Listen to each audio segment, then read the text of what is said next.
महासंग्राम 2024 की बड़ी खबर। आरएलपी ने नागौर से उतारा उम्मीदवार। अब देखते हैं किसको। हनुमान बेनीवाल को घोषित किया गया प्रत्याशी। बड़ी खबर आपको इस वक्त ही बता रहे हैं। आरएलपी और कांग्रेस के साथ हुआ था गठबंधन, लेकिन नहीं की गई थी नाम के जिक्र कि किसको उतारा जाएगा। और अब क्लियर हो गया स्पष्ट संदेश कि हनुमान बेनीवाल ही नागौर से अपनी किस्मत आजमाने के लिए गठबंधन के तौर पर उतर रहे हैं। बता दें, कांग्रेस ने अपनी लिस्ट जारी की थी, 6 उम्मीदवारों की लिस्ट जारी की थी, लेकिन 5 का जिक्र किया गया था। नागौर की सीट पर यह बताया गया था कि गठबंधन है आरएलपी के साथ, लेकिन कौन होगा प्रत्याशी, हनुमान बेनीवाल या फिर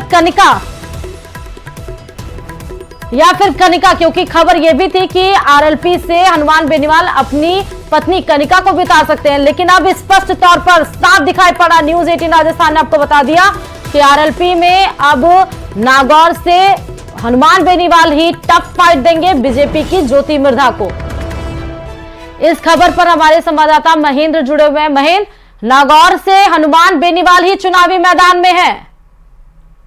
बिल्कुल, देखिए, गठबंधन आरएलपी ने कांग्रेस के साथ किया, इंडिया अलायंस के साथ, और अब आज उनकी पार्टी ने आधिकारिक रूप से यह घोषणा कर दी है कि हनुमान बेनीवाल ही प्रत्याशी होंगे। हालांकि जिस दिन गठबंधन तय हुआ उसी दिन इस बात का सभी को संभावना थी कि बेनीवाल खुद ही चुनाव लड़ेंगे।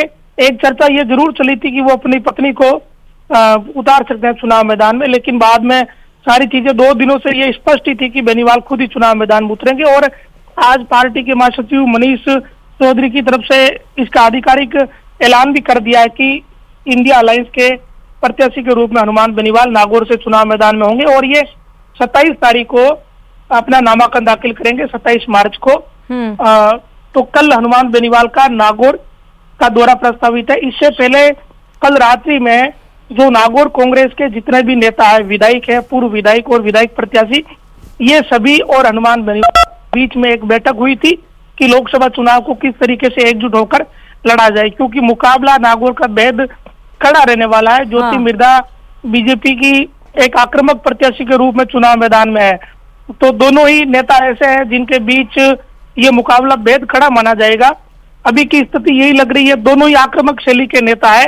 हनुमान बेनीवाल की भाषण शैली और ज्योति मिर्धा का प्रचार का तरीका और भाषण शैली दोनों की बेहद आक्रामक सी शैली है। इसी कारण नागौर का चुनाव महेंद्र, बिल्कुल, देखिए, कड़ा मुकाबला इसीलिए माना जा रहा है कि दोनों ही जुझारू नेता है और भाषण शैली से लेकर चुनाव प्रचार के दोनों कई तरीके बेहद आक्रामक से है। इसी कारण नागौर का चुनाव बड़ा टफ माना जा रहा है। जी, आपको भूमिका, क्योंकि अब ये पता चल पाएगा चुनाव प्रचार प्रसार में महेंद्र कि किसकी भूमिका ज्यादा दमदार नजर आ रही है और जनता किसको पसंद कर रही है। देखिए, बिल्कुल, कल का दिन काफी महत्वपूर्ण रहेगा, क्योंकि कल एक तरफ तो ज्योति मिर्धा नामांकन दाखिल करेगी, सीएम भजनलाल उस नामांकन में आएंगे, तो बीजेपी वहां अपना शक्ति प्रदर्शन करेगी नामांकन में, और दूसरी तरफ हनुमान बेनीवाल नागौर जिले में एंट्री लेंगे। वो भी एक बकायदा एक बड़ा कार्यक्रम तय कर रखा है आरएलपी और कांग्रेस ने कि नावा से लेकर क्यूसर तक रैली निकाली जाएगी, गाड़ियों का काफिला होगा। तो ये एक तरीके से दोनों तरफ से कल एक शक्ति प्रदर्शन होगा। तो उस शक्ति प्रदर्शन में पता ही चल जाएगा कि कौन सा नेता कितनी हाइप में है, किस लीडर की क्या स्थिति है दोनों प्रत्याशियों की। तो दोनों तरफ कल का दिन बड़ा ही अहम और महत्वपूर्ण है। एक तरफ तो बीजेपी का शक्ति प्रदर्शन है, नामांकन की रैली सभा है, दूसरी तरफ हनुमान बेनीवाल की नागौर जिले में एंट्री होगी, तो वो गाड़ियों का काफिला, एक माहौल से पता चलता है कि माहौल किस तरह का होगा। तो कल का दिन दोनों के लिए महत्वपूर्ण है और परसों 27 तारीख को खुद बेनीवाल की नामांकन की सभा नागौर में है। तो ये 2 दिन बड़े ही महत्वपूर्ण है महेंद्र, क्योंकि खिवंसर से मौजूदा विधायक हैं हनुमान बेनीवाल और विधायक का चुनाव ज्योति मिर्धा हार गई थी, क्या उसका इम्पैक्ट जनता पे कुछ होगा नागौर में? देखिए, एक चीज बड़ी अहम है नागौर की पॉलिटिक्स में कि विधानसभा चुनाव से ठीक पहले ज्योति मिर्धा ने बीजेपी ज्वाइन करी थी। उस समय बीजेपी के मूल कार्यकर्ताओं और ज्योति मिर्धा के बीच वो कनेक्टिविटी नहीं हो पाई। उसका नतीजा ये हुआ कि जहां बीजेपी हमेशा जीतती थी उस नागौर सीट को बीजेपी हार गई। लेकिन अब लोकसभा के प्रत्याशी के घोषित करने से पहले ज्योति मिर्धा को बीजेपी ने प्रदेश उपाध्यक्ष भी बना दिया। तो उसके बाद जो पार्टी का परिवार का जो जुड़ाव है बीजेपी के साथ ज्योति मिर्धा का, वो हो चुका है, इसमें कोई दोहराई अब बची नहीं। तो इससे मूल बीजेपी के साथ कनेक्टिविटी ज्योति मिर्धा की बढ़ी है और इसी के आश्रय ज्योति मिर्धा इस चुनाव को जीतने की कोशिश भी कर रही है। खुद ज्योति मिर्धा अकेले के दम पर तो ये चुनाव जीत ही नहीं सकती, असंभव सा मामला है, क्योंकि जब तक मूल बीजेपी कनेक्ट नहीं हो पाएगी, और इस मामले में ज्योति मिर्धा अब बाजी मार चुकी है, वो बीजेपी के साथ जुड़ाव का विधानसभा चुनाव से अब कहीं ज्यादा बेहतर है। दूसरी तरफ अपन बात करें तो हनुमान बेनीवाल बहुत ही कम वोटों से चुनाव जीते थे, मात्र 2059 वोटों से। तो ये भी बड़ी महत्वपूर्ण बात है कि बेनीवाल की पार्टी का ग्राफ इस विधानसभा चुनाव में जबरदस्त गिरा है, इसमें कोई दो राय नहीं। 18 में 3 विधायक उनके थे, इस बार केवल वो 1 विधायक बने, वो भी 2059 वोटों से। हालांकि दोनों नेताओं के मामले में यह है कि बेनीवाल खुद चुनाव जीत गए, लेकिन ज्योति मिर्धा खुद चुनाव हार गई थी। तो ये इक्वलिटी कुछ ऐसी है कि जनता भी बड़ी पसोपेश में है कि हमें किस लीडर को चुनना है। नागौर में चुनाव बीजेपी और इंडिया अलायंस के बीच जो दिख रहा है, उससे ज्यादा चुनाव ये दिख रहा है मिर्धा परिवार वर्सेज बेनीवाल परिवार के बीच में। कुछ इस तरह की परिस्थितियां नागौर में बन चुकी है जैसे ही ये अलायंस की घोषणा हुई। तो अब जिले की जो जनता है नागौर लोकसभा क्षेत्र की, ये किसे चुनकर भेजेगी, ये लोकसभा क्षेत्र की पब्लिक को तय करना। और चुनाव बड़ा ही राजस्थान की जो 25 सीटों में गिनी चुनी जो सीटें होगी, जहां बड़ा टफ चुनाव होगा, गंभीर प्रवृत्ति का चुनाव होगा, उसमें यह नागौर का चुनाव ठीक है रहने वाला है। महेंद्र, जरा जातीय समीकरण नागौर का बताइए। देखिए, नागौर में 22 लाख के आसपास वोट है, 8 विधानसभा क्षेत्र नागौर में लगते हैं। बाकी के जो 2 विधानसभा है, बेगना और मेड़ता, वो राजसमंद लोकसभा में आ जाते हैं। तो इन 8 विधानसभाओं में वर्तमान में अगर बात करें तो यहाँ कांग्रेस वोट में विधायकों के मामले में मजबूत है। लाडनू में कांग्रेस के विधायक हैं, फिर परबसर में कांग्रेस के विधायक है, नागौर में कांग्रेस के विधायक है। तो ये जो सिनेरियो है वो थोड़ा कांग्रेस के फेवर का है विधानसभा चुनाव वाला। लेकिन बीजेपी ने यहाँ समय पर टिकट दे दिया, ये बीजेपी के पक्ष की भी बात है। इंडिया अलायंस का गठबंधन बड़ा देरी से हुआ है, बहुत समय लगा। बेनीवाल को 25 दिन दिल्ली में बैठे रहना पड़ा। बीजेपी कहीं ना कहीं इस बात का फायदा उठाने की भी कोशिश करेगी कि हनुमान बेनीवाल को इतने प्रयास करने पड़े तब जाकर ये गठबंधन हुआ है। तो दोनों तरफ ही ऐसे ऐसे मुद्दे हैं, ऐसे ऐसे बिंदु हैं कि दोनों ही जो पक्ष है वो एक दूसरे की घेरने की पूरी कोशिश करेंगे। और कल से नागौर में चुनावी मैदान एक तरीके से वो तैयार हो जाएगा एक तरीके से, क्योंकि कल नामांकन है ज्योति मिर्धा का और फिर हनुमान बेनीवाल की भी जिले में एंट्री होने वाली। तो ठीक है महेंद्र, इतना समय जो आप कह रहे हैं कि वाकई बीजेपी इसका एडवांटेज ले रही है, क्योंकि ज्योति मिर्धा पहले ही उतारी जा चुकी हैं, पहली लिस्ट में नाम आ गया था, उसके बाद अब आया है कांग्रेस की लिस्ट का नाम। 27 तारीख को आखिरी तारीख है, 19 अप्रैल को पहले चरण का मतदान है। महेंद्र, इतना लेट में नाम क्यों डिसाइड हुआ? क्योंकि ये भी शोर था कि हनुमान बेनीवाल अपनी पत्नी कनिका को भी उतार सकते हैं। क्या इसी में दांव पेच में फंसे रहे ये? देखिए, ये दांव पेच की बात भी लगभग एकदम क्लियर है कि बाड़मेर के जो कांग्रेस के नेता है हरीश चौधरी और प्रदेश अध्यक्ष गोविंद सिंह डोटासरा, इन्हें ऐतराज था इस गठबंधन को लेकर। लेकिन पूर्व मुख्यमंत्री अशोक गहलोत और सचिन पायलट का गुट ये चाहते थे कि ये गठबंधन हो। और ये बात कल दिखी भी, क्योंकि सचिन पायलट गुट के दोनों विधायक मुकेश बाकर और रामनिवास गौड़िया, ये दोनों उस बैठक में मौजूद रहे जो प्रत्याशी बनाने के बाद बेनीवाल के साथ हुई। तो ये दोनों गुट तो ये चाहते थे, लेकिन डोटासरा और हरीश चौधरी नहीं चाहते थे ये गठबंधन हो। इसी पसोपेश में इनके 25 दिन निकल गए और इसका असर तो रहेगा। जब 25 दिन लेट कोई काम होता है तो उसका असर दिखता ही दिखता है। दूसरी तरफ भारतीय जनता पार्टी अपने जिला स्तर से लेकर बूथ स्तर तक की बैठकें पूरी कर चुकी है। जितने भी नेता पदाधिकारियों को जो जो जिम्मेदारियां सौंपनी थी वो बीजेपी अपना एक काम ही पूरा कंप्लीट कर चुकी है। और नामांकन की जो तैयारी है वो पिछले 2-3 दिन से चल रही है। तो इस मामले में जरूर ये अलायंस पिछड़ा हुआ है, क्योंकि बहुत समय इन्होंने लगाया गठबंधन करने में। और जिले में भी इसका नेगेटिव माहौल रहा जरूर कि हनुमान बेनीवाल को इतना इंतजार करना पड़ रहा है एक गठबंधन करने के लिए, एक सीट के लिए। और इसी दौरान हरीश चौधरी ने हनुमान बेनीवाल को बड़ा नुकसान भी पहुंचाया। उम्मीदवार बेनीवाल को वो कांग्रेस में ले गए बाड़मेर से, फिर भी बेनीवाल ने गठबंधन किया। तो ये एक ऐसी स्थिति बन गई कि जिले के वोटरों में फिर मानसिकता बनती है कि ऐसी क्या मजबूरी रही कि फिर भी गठबंधन करना पड़ा और आपके बड़े नेता को बाड़मेर में कांग्रेस ने तोड़ लिया। तो ये जनमानस में ये चीजें चल रही है। तो पोलिंग के दौरान इसका कितना असर रहेगा या नहीं रहेगा, ये थोड़ा एक अलग विषय है, ये आगे पता चलेगा। क्योंकि बेनीवाल को चुनाव बनाना आता है, ये उनकी एक खूबी रही है। वो चुनाव को बना लेते हैं, पुरानी बातें फिर पीछे ही छूट जाती है। ये हनुमान बेनीवाल की स्टाइल शुरू से ही रही है। लेकिन इस बार ज्योति मिर्धा इन बिंदुओं को कितना पकड़ पाती है, चुनाव में जनता के बीच कितना लेकर जाती है, बीजेपी की आईटी सेल इन बातों को कितना पब्लिक के बीच लेके जाती है, ये महत्वपूर्ण है।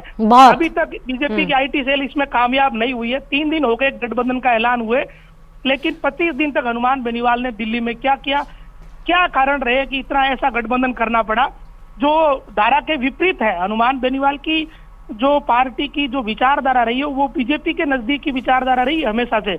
खुद बेनीवाल एक समय बीजेपी में थे, फिर भी बीजेपी का लोकल जो आईटी सेल है वो इन 3 दिनों में कामयाब नहीं हुआ। ठीक है आगे महेंद्र, बिल्कुल वो एक अलग विषय है।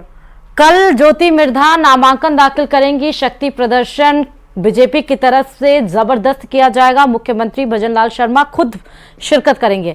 हनुमान बेनीवाल आप बता रहे हैं 27 तारीख को नामांकन दाखिल करेंगे, कांग्रेस की तरफ से कुछ ऐसे आ रहे हैं? कौन शक्ति प्रदर्शन जुटेगा, कौन आएगा, बड़ा चेहरा कौन सम्मिलित होगा नामांकन में हनुमान बेनीवाल के?